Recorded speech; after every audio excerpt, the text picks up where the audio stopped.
चैतन्य बघेल और कवासी लखमा इन दोनों की याचिकाओं पर सुप्रीम कोर्ट में सुनवाई हुई है। यदि ये कहा जाए कि सुप्रीम कोर्ट के रुख से जांच एजेंसियों की परेशानी बढ़ी है तो कोई अतिशयोक्ति नहीं होगी।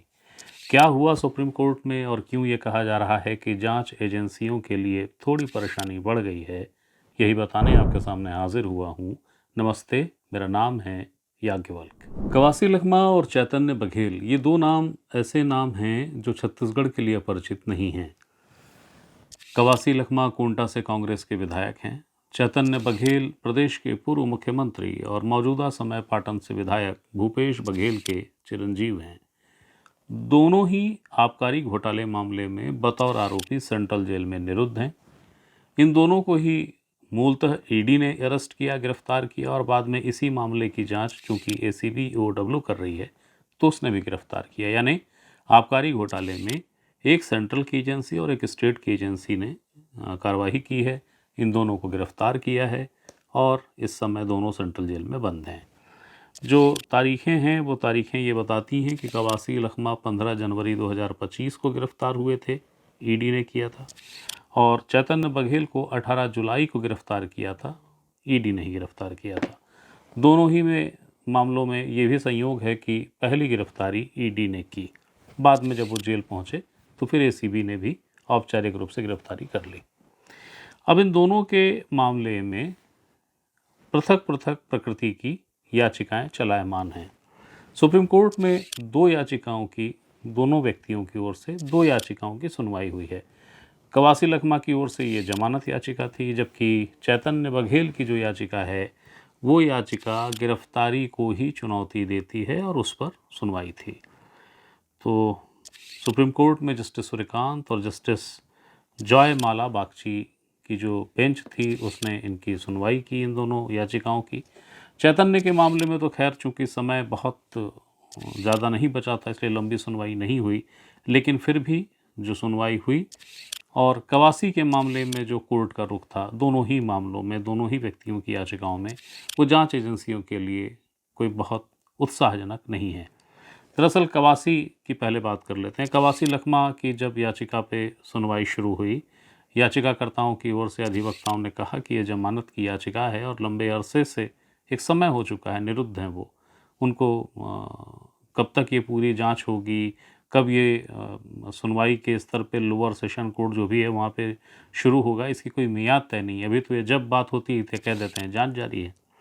लेकिन कवासी लखमा की जमानत याचिका पर जब तर्क आया कि लंबे अरसे से निरुद्ध हैं जेल में और इन्हें जमानत का लाभ मिलना चाहिए क्योंकि प्रकरण ही शुरू नहीं हुआ है और जल्द शुरू होने की संभावना नहीं है, तो इस पर एसीबी ने आपत्ति की। एसीबी ने ये कहा कि बिल्कुल भी इन्हें जमानत नहीं दी जानी चाहिए क्योंकि बेहद महत्वपूर्ण व्यक्ति हैं और प्रकरण की जांच जारी है, यदि ये छूटेंगे तो प्रकरण की विवेचना पे असर पड़ेगा, इत्यादि इत्यादि। तो इस पर सुप्रीम कोर्ट का रुख तल्ख था। सुप्रीम कोर्ट ने ये कहा एजेंसियों से कि जब भी ये बात आती है आप कह देते हैं कि जांच जारी है, लेकिन आप ये नहीं बता पाते हैं कि आखिर ये जांच की मियाद कितनी है, कब समाप्त होगी आपकी जांच। आप हर बार ये कह दें कि जांच जारी है, भला इसे कैसे सहज रूप से देखा जाए। और उसके बाद सुप्रीम कोर्ट ने एसीबी से कहा कि इस मामले में जो आईयू हैं, यानी जो विवेचना कर रहे हैं, हमें उनका शपथ पत्र चाहिए। शपथ पत्र में दो बिंदु होंगे। पहला कि कवासी लखमा के विरुद्ध किन आधार किन तथ्यों पे जांच चल रही है, यदि चल रही है तो किन आधार और किन तथ्यों पे चल रही है, और दूसरा कि ये जो जांच है ये कब तक समाप्त हो जाएगी, इसकी मियाद क्या है।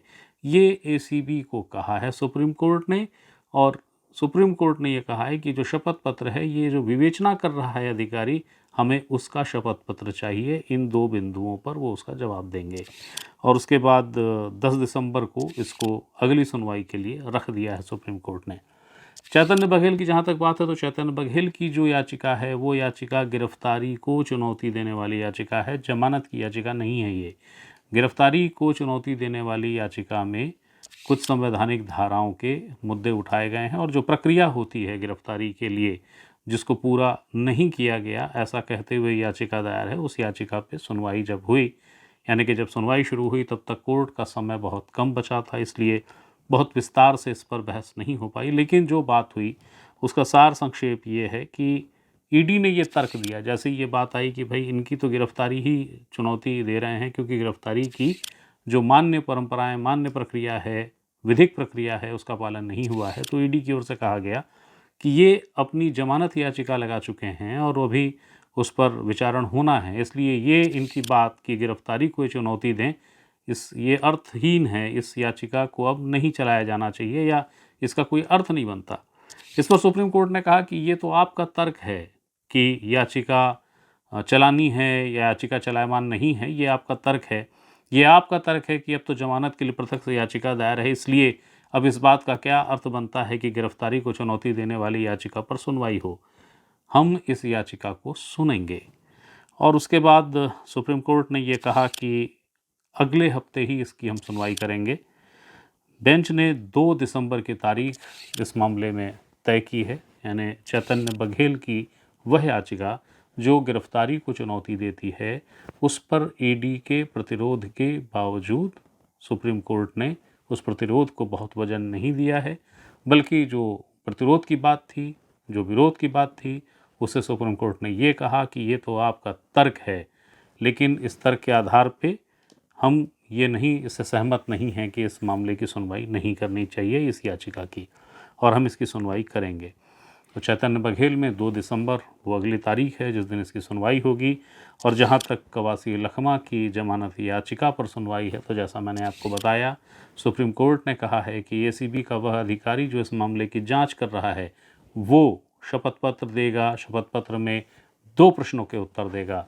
पहला प्रश्न है कि किन मामले जो हैं, जिन मामले के आधार और तथ्य के आधार पे कवासी लखमा के विरुद्ध जांच चल रही है, ये बात कही जाती है कि आधार हैं, तथ्य हैं, तो जांच चल रही है, तो वो कौन से आधार और कौन से तथ्य हैं जिस पे जांच चल रही है, यदि चल रही है तो। और दूसरा, उस अधिकारी को अपने शपथ पत्र में यह स्पष्ट रूप से बताना होगा कि ये जो जांच है ये कब तक समाप्त हो जाएगी, और इसकी जो सुनवाई है वो 10 दिसंबर को होगी। 10 दिसंबर को ही ईडी का मैटर लगा हुआ है, यानी कवासी लखमा ने जो ईडी के मसले पर याचिका लगाई है उस पर भी सुनवाई है। तो ये एक महत्वपूर्ण सूचना थी, एक महत्वपूर्ण घटनाक्रम था, और इसीलिए जो आज जो हुआ है सुप्रीम कोर्ट में, उसके बाद ये कहा जा रहा है कि ये जो सुप्रीम कोर्ट का रुख है वो रुख जांच एजेंसियों के लिए कोई उत्साहजनक नहीं है, बल्कि परेशानी बढ़ाने वाला ही है थोड़ा। तो एक महत्वपूर्ण सूचना, एक महत्वपूर्ण जानकारी।